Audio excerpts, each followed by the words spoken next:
Hello and welcome to Keep It Clean, live from the London Cleaning Show. I'm Kate Williamson and this is the podcast from Jangro, where we explore the ever-changing world of cleaning and hygiene, looking at its impact on sustainability, regulation and workplace efficiency.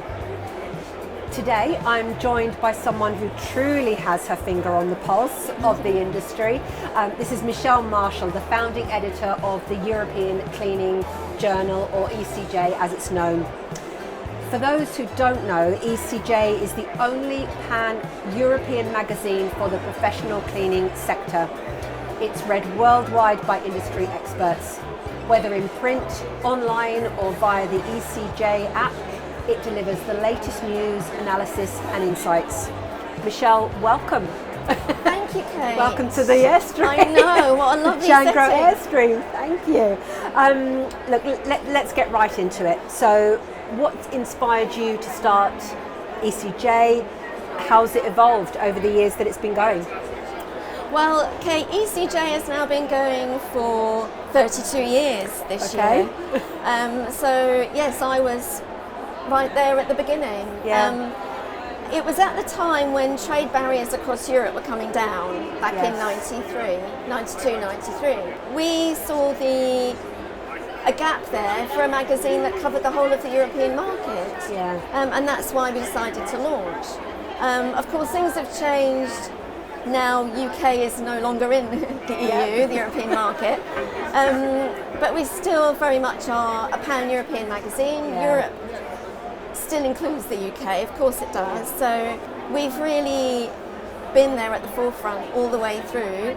And of course now we have our European Cleaning and Hygiene Awards as well, which we added in 2016. So that's sort of taken us even further into those markets. It's been a really enjoyable journey all the way through. Yeah, I think the next awards is this year in the beautiful city of Edinburgh. In Edinburgh, so, absolutely, yes. Very much looking forward to that one, because they're always a great event. So yes. Yeah. And of course Jangro is so involved in the awards, so absolutely.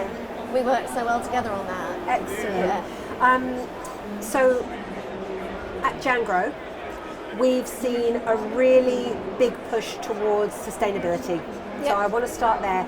Have you noticed yourself a stronger commitment to sustainability, ESG initiatives across the whole sector? Well, yes. I mean, for a number of years now, that's been one of the key themes, one of the central themes. Yeah. Now, of course, a lot of it is driven by regulation, and companies have to fulfil certain criteria in what they do. But I think as an industry, we've really embraced really well a lot of the key aims of the sustainability regulations. Now, that can cover everything from using greener products to thinking about the whole lifetime of a product, how you use your resources, and how you minimise use of resources, all the way through to your role in society as a business, and how you take care of your staff, your people. So sustainability is such a huge, all-encompassing subject. But I think our industry has really been at the forefront in lots of different ways. Yeah. There's still a lot of work to be done in areas like saving water, using less chemical, packaging, waste reduction. So it's a really evolving picture. Yeah. And you come to shows like this and we see all the great things that businesses are doing. The sustainability element is one of the probably one of the biggest changes I'm guessing that you have seen in those years. What are some of the other shifts that you've noticed in this particular sector over those years that you've been running ECJ? Well, it's interesting because some things change, some things stay the same. And I think as an industry, cleaning is quite conservative in lots of ways. Yeah. Not always the quickest to adapt and look at change, whether it's using different products, using smart technologies. I think in some ways the industry has been fairly slow to adopt certain technologies. Yes. But I think now that's having to happen through necessity. because of certain challenges in the market. But I think what we must always bear in mind is this is a really labour intensive market. Yeah. Now that is one thing that really hasn't changed since we started ECJ. I think what has changed is the industry's become a lot more professional.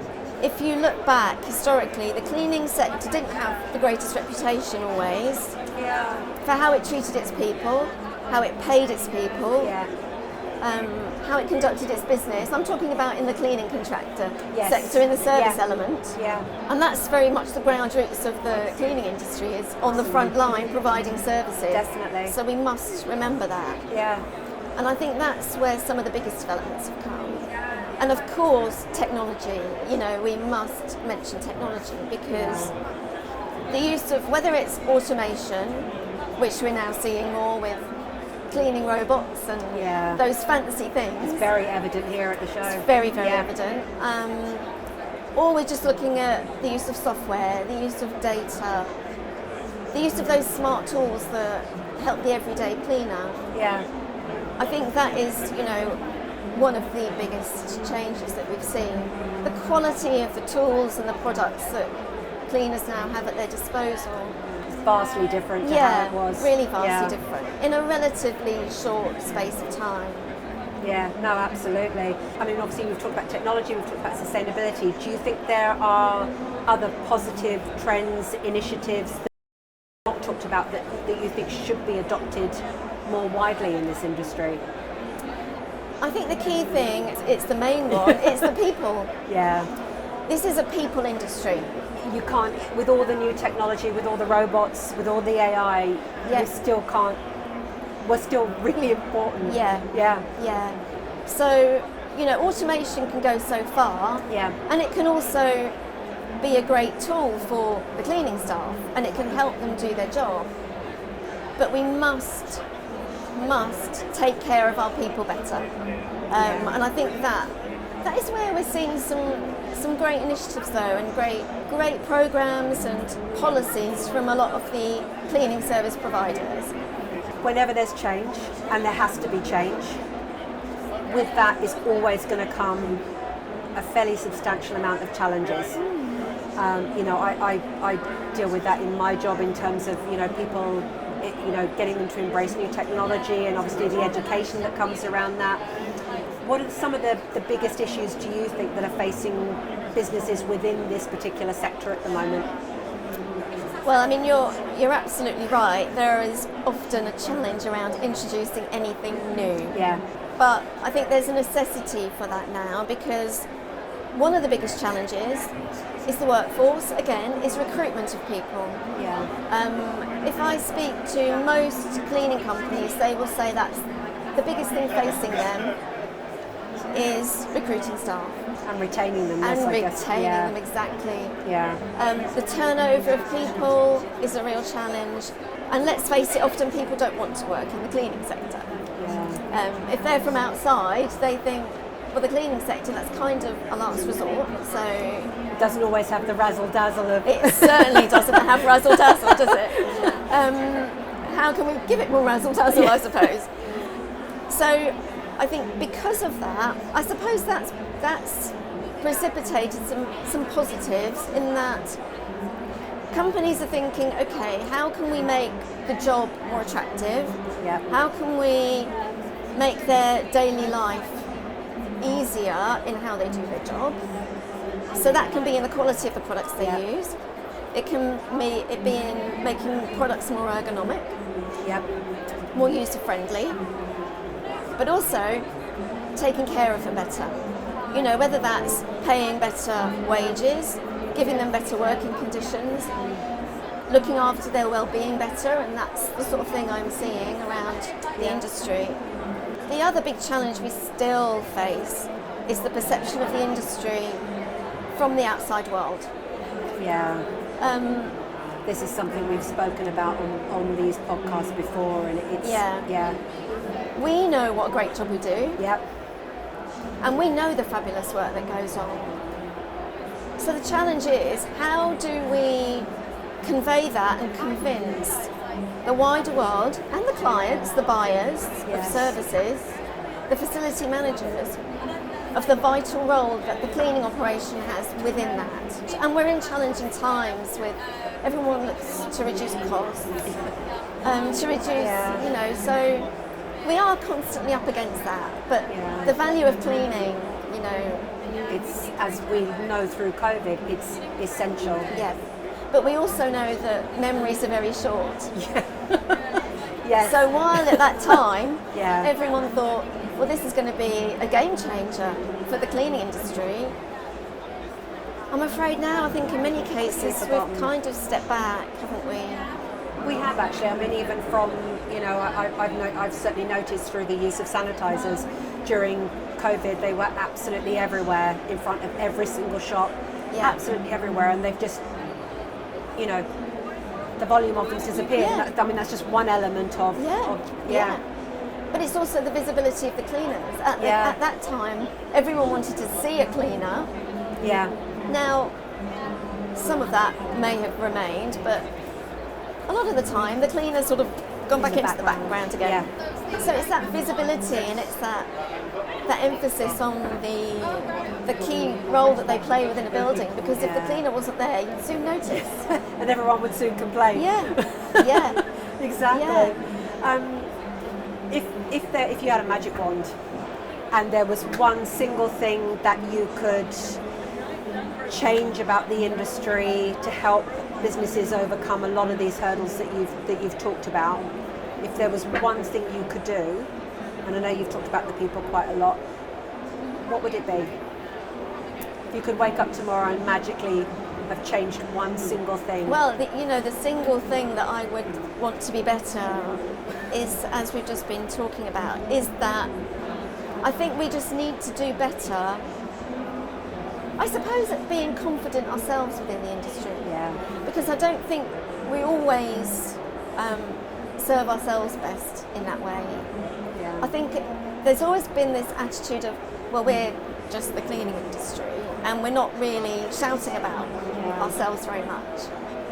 As I say, we do it within our own industry, but not necessarily to the outside world. Yeah. And we have some great organisations just here in the UK that do, really bang the drum for the cleaning industry.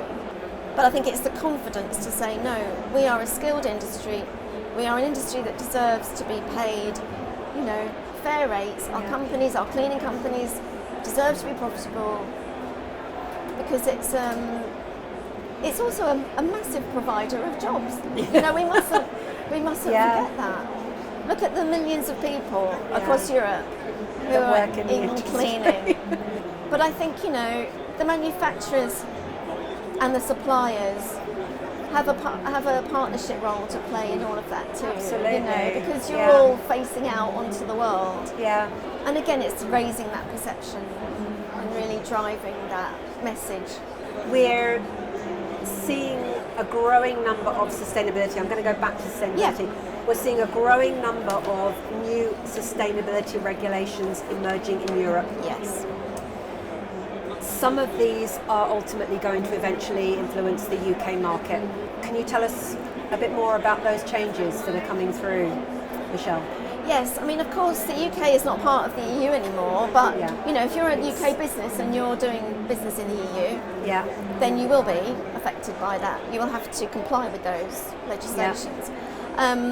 So, of course, there's the Corporate Sustainability Reporting Directive that is designed to come into force next January. Yes, yeah. Now, that's a phased directive, from what I know, is that certain businesses of certain sizes will have to comply with it, but it will run down the track. And that is mandating reporting, on all your sustainability aspects, the risks, the opportunities, the impacts. So it's about having that evidence of what you're doing in all aspects of your corporate social responsibility. Yeah, which can be a bit of a rabbit warren once you start. Huge rabbit warren. Because when you think about the sustainability picture, it's not just we make green products, it's about what is our role in the society that we operate in our community, our people, our culture, our very culture. And while so many businesses market those messages and put the messages out there, how do you prove it? Yeah. We all know that a lot of messages can be misleading, cannot be substantiated, for example. But now the European Union, as part of its ESG goals, is really tightening up and saying, well, no, we've got to make sure that companies are reporting. It has to be demonstrable. It's got to be demonstrable. So, of course, leading on to that is the EU Green Claims Directive, and that is, as it says on the tin, is aiming to ensure that the claims that are being made are accurate, they can be proved, they're verifiable, and they're transparent. Yeah. So that will encompass labellings on products, literature that's being produced. Yeah. So if you're a business in the UK and you're exporting to the EU, you're going to have to be looking at that as well. And then there's also eco-design for sustainable products. Do these regulations keep you up at night? Just thinking of them all. Yeah, I try and stay on top of them, yeah. Just remembering what they're called is often a big challenge. So that, again, they're all fairly clear on what their objectives are by what they're called. Yes. It's about how you design your products with its total life cycle, in mind. So what the materials you're using, how will that product, from its very inception to when it's disposed of, be designed with all of those things in mind? Yeah. So those are the main ones, I think. And yes, they're all gradual and they're all phased in over time. But I think we can see where the European Union's going with this, in that there's no more, greenwashing, I suppose. If you're making those claims, you have to be able to prove those. Yeah. And I know we have so many eco labels, and we have so many different schemes across Europe, which people find quite confusing because they don't know which one to choose because they're in lots of different countries. Yeah. So I suppose the objective here from the European Union is, let's really amalgamate and bring everything together so that, there's a clear EU-wide picture. And UK companies must take notice of those if they want to still, do business in the European markets. Yeah. I know you said it's being phased in, so it's not like an overnight. No. How do you find that do you find that businesses are responding quite positively to all of these new regulations as they start to filter through? Yes, often it's challenging and expensive for businesses to comply. Again, at a time when, everyone's looking at their operational costs. Yeah. It's not just the cleaning companies themselves that are facing challenging times. Manufacturers, suppliers are, everything is more expensive, energy is expensive, ingredients, components, staff, exporting is more expensive. Yeah. So I think it is a real challenge to then have to comply with new regulations. We all know it's the right thing to do, of course, because we care very much about the planet. But I can't foresee that it's not going to be without its obstacles and its challenges. Because if you think about just how you label things, can you just imagine the logistics involved in that, and all the reporting that has to go into everything? Yeah. Companies now have to employ whole departments that just look at compliance. Yeah. So it's enormous. We can't underestimate the size of the task here. Absolutely. But it's not for debate. It has to be. Yeah, exactly. It's a necessity. It's not a choice anymore. No, it's not. No. Look, Michelle, thank you first of all for being so colour coordinated with the S. Oh, I am. I'm sorry, I didn't notice that. Thank you for that. That was very kind of you. Thank you for the memo. I'm sure it was all planned. But look, thank you so much. It's been a real valuable conversation, I'm sure, for anyone who's listening, and also for myself as well. So Thank you for sharing your insights today. Thank you for the publication itself, because I know it's of huge value to everyone in the industry. It's very clear that sustainability, regulation, innovation through technology is really shaping our future. So look, that's it for this episode of Keep It Clean, live from the London Cleaning Show. Thanks for tuning in, and we'll see you next time.